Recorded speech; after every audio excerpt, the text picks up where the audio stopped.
if you're talking about starting a business like a solopreneur, and you're talking, starting from scratch to getting it to the first million or 2 million in annual revenue, that's the hardest part of building a business. It's actually those people can be better once you get to 10 million. It's a lot easier to bring what I call them beautiful minds, these academics that are much smarter and, and more academic. You can bring them in like post, the first 0 to 1 phase. But that 0 to 1 phase is more about determination, grit, and ability to persevere and be willing to change yourself like constantly, constantly being able to adapt and change yourself and tweak it until it works. It's about adaptation and repetition. It's not about silver bullets, right? It's about building a process and system that allows you to test things over and over again until you get it right.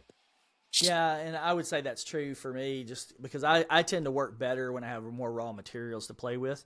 How can I move this around? Or I think of business more like a chess game. It's like you have these pieces and you have to make each of these pieces work the right way. But when you're in that 0 to 1 million range, you don't have a lot of pieces. Like you're the pieces, and you better deploy your resources, which are you, accurately and in the right That's places right. so that you can get something out of it. So, and That's I right. think that's the hardest thing. Now, so in that space, startup space, give me in your order what you think are the 3 most important skills to have that a person should have if they're going to go into this startup mode and start these little businesses up. What do you think they are? 3 most important skills: learner's mindset, data centric, and really good at building relationships.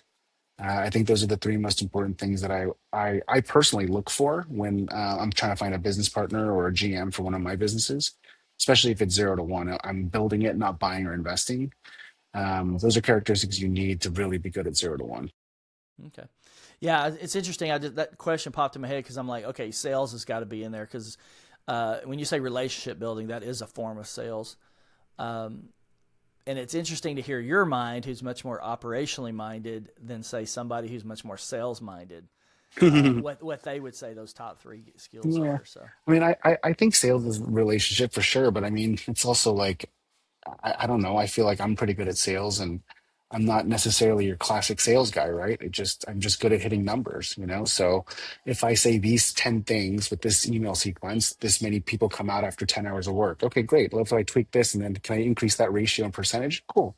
Great. Let's tweak that for, I don't know, I'll allocate 20 hours this month to optimizing this a little bit. That's as much as I want to invest because I have to spend more hours doing other stuff. That's all I'm going to give it. Great. That's optimized. Is it consistent? Great. Then I know if I spend 20 hours, then double will come out.